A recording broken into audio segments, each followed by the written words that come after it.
Commando didn't tiptoe into 1985. It crashed through the door like a coked-up bear, guns roaring, and dared anyone to call it tame.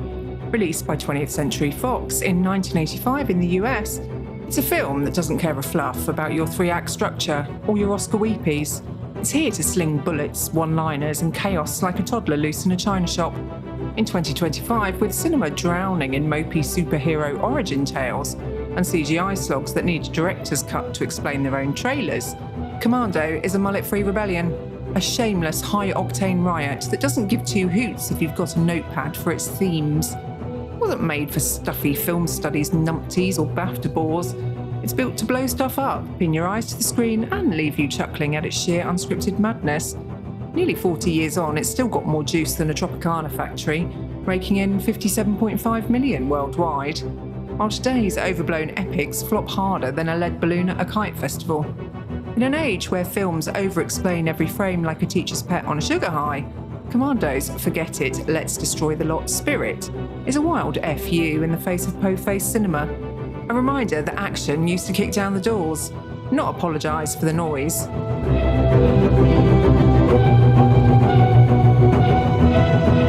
Speaking of noise, the soundtrack for Commando comes from James Horner, the Titanic and Braveheart maestro, who cooked up a daft little tune that's as wild as the film. Mixing steel drums with orchestral thumps, it's got a militaristic edge and a Caribbean lilt that shouts Val Verde without a pesky map. Like a marching band lost in a beach bar, high on sunshine and bravado. It's not a wall-to-wall score. Horner lets the gunfire and explosions steal the limelight, swooping in with brassy jabs and drum rolls only when the mayhem needs a nudge, like a cheerleader with a megaphone. It's lean, mean, and daft as a duck on roller skates, perfect for a flick too busy shredding goons to bother with a grand orchestral hug. And it's got just enough zip to keep your toes tapping, while Arnie turns an island into a scrap heap.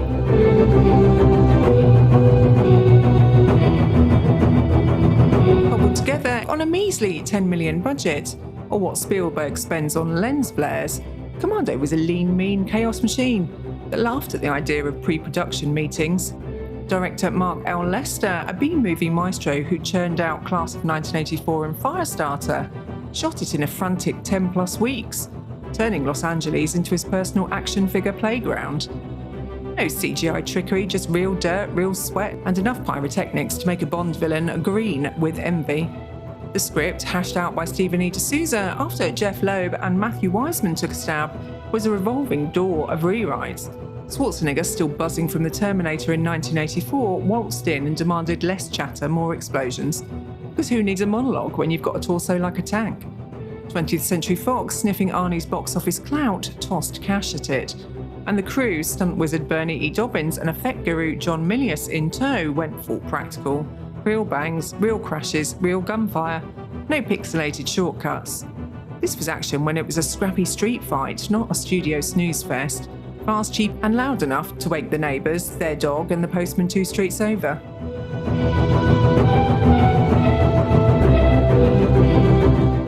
Up in the wilds of Northern California, John Matrix, a retired US Army Special Forces colonel, is chilling with his daughter Jenny. Think log-toting badassery near Mount Baldy, when his old boss, Major General Franklin Kirby, drops a bombshell. Some mystery mercenaries have smoked every other guy from Matrix's old unit. You know what I like best? What's that? The price.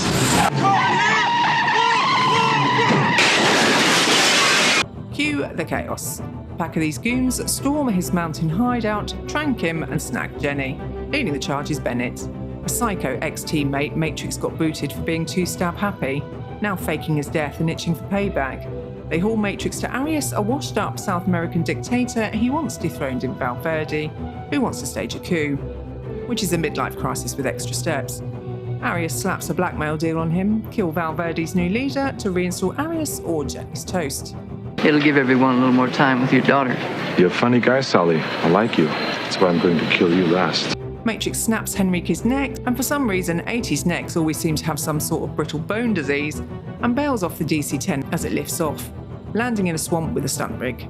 At LAX, he spots Cindy, an off-duty flight attendant Sully's hassling, and hijacks her red convertible. A wild car chase later, Matrix catches Sully, dangles him off a cliff for intel, and then drops him. I have to remind you, Sally, this is my weak arm. Remember, Sally, when I promised to kill you last? I lied. Sully's a smear, Gravity's the MVP. What'd you do with Sully? I let him go.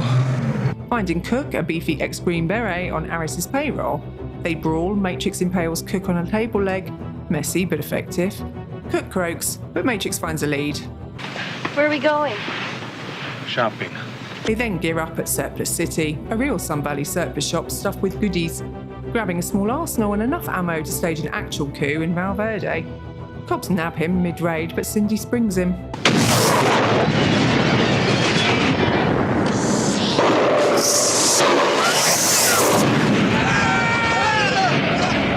Where did you learn how to do that?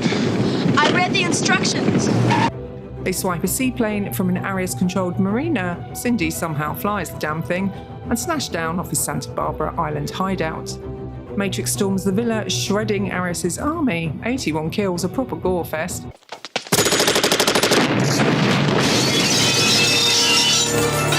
Jenny bolts to the basement only for Bennett to snag her again. Matrix tracks them to the boiler room, dukes it out with Bennett, and finishes him with a steam pipe through the belly. Let off some steam, Bennett. Kirby swoops in with a chopper squad, begging Matrix to re-enlist. This was the last time. I'd just like you to start off your unit again, John. All it would take is your coming back. No chance. The plot of Commando is flimsier than paper umbrella in a hurricane. A wobbly scaffold made out of paper straws barely holding up the glorious carnage. It's a wafer-thin setup. A retired Delta Force colonel's daughter is nabbed by a deposed dictator's goons to force him into a dodgy assassination gig. That's it, the whole flipping gist. Logic's out the window faster than a brick through the pane. With holes you could drive a tank through. Why trust a bloke you've crossed to pull off your coup? It's an 80s fever dream, a risky excuse for explosions, gunfights, and a body count that make a mathematician weep, all stitched together with the thinnest thread of revenge. And yet, it's a total riot. Daft as a brush, loud as a lefty activist, and brilliant for it.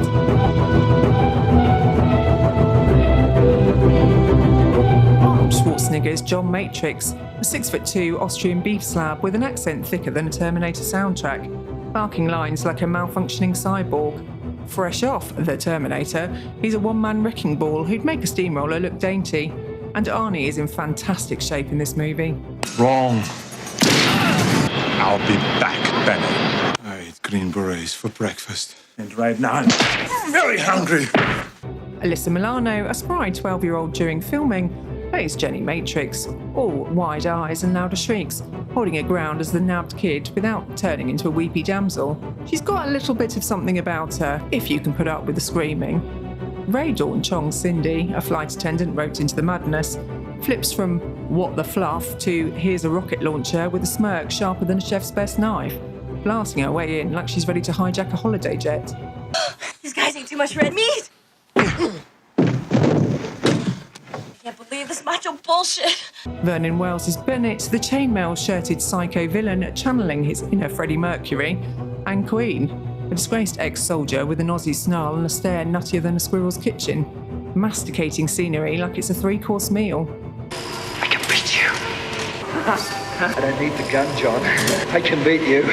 I don't need no gun! Bill Duke's Cook, who would later go on to be Duke in Predator, is a hulking mercenary with a mug like a brick wall. David Patrick Kelly's Sully, a slimy toad who'd trade his gran for a biscuit and has a face I'd like to punch. Sorry, David. Eats a cliff early. Both disposable goons with flair. They're all playing it like a circus of kittens on rollerblades, making the cast a parade of over-the-top oddballs you can't stop gawping at. Even the nameless goons join the act, flipping and falling in a choreographed tumble of glorious success. Together, this ensemble doesn't just perform, they catapult the film into a relentless, eye-popping extravaganza, each character a larger-than-life oddity in a waltzer ride that never slows down, leaving you mesmerised by the sheer, shameless audacity of it all.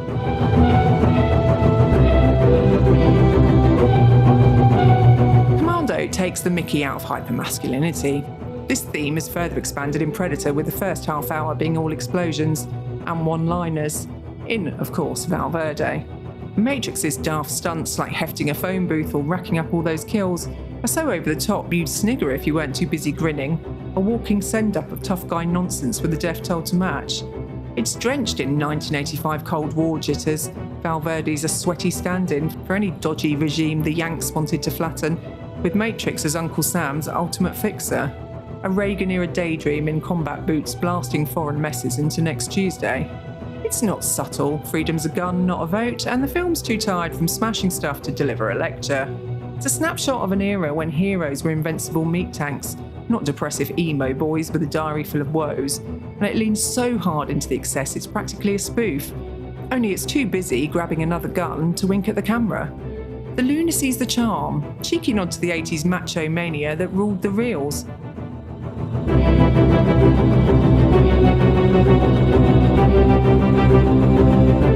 Commando didn't just join the 80s action party.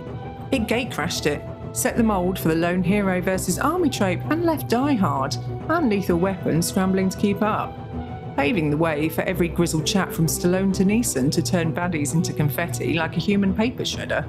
Its fingerprints are all over the decade's action DNA, but the ties get juicier with Predator. That fake Val Verde dump links them, a sweaty shoot-'em-up playground where Arnie blasts an alien. And it's a daft thread we adore for its sheer why-not charm. Dig deeper and the connections pile up. Schwarzenegger headlines both, cementing his one-man army crown, while Predator's director John McTiernan nabbed cinematographer Donald McAlpine from Commando's crew, giving both films that gritty sun-baked sheen. Composer James Horner almost scored Predator too. Alan Silvestri stepped in, but the musical baton passing echoes the era's tight-knit talent pool. Beyond Predator, Commando shares stunt coordinator Bernie E. Dobbins with Red Heat, 1988, another Arnie banger, and its over-the-top vibe ripples into The Running Man, 1987, where Schwarzenegger's quippy carnage feels like a dystopian cousin. In the UK, it nabbed an 18 rating from the BBFC before slipping to a 15 in 2002 when VHS decided it wasn't that grim. By 2025, it's a cult titan. Its one-liners, a flippin' X and TikTok meme factory, parroted by every wannabe tough nut with Wi-Fi, and its body count's still the gold standard for forget it, kill 'em all.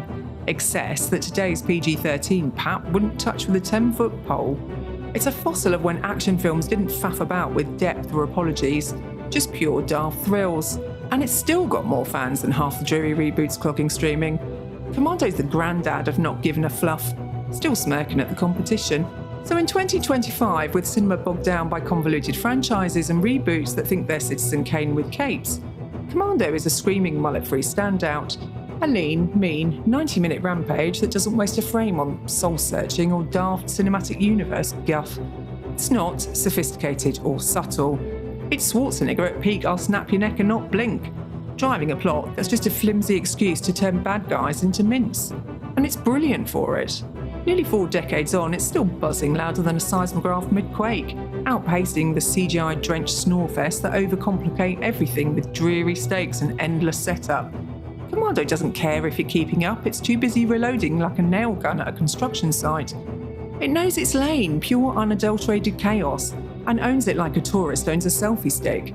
A timeless antidote to today's multiplex fillers that can't decide if they're action flicks or a therapy session gone awry. It's Arnie, a gun, and a mission. Nothing more, nothing less, and still the daftest, most joyous slap to the po-faced cinema of now. Long live this glorious bonkers beast.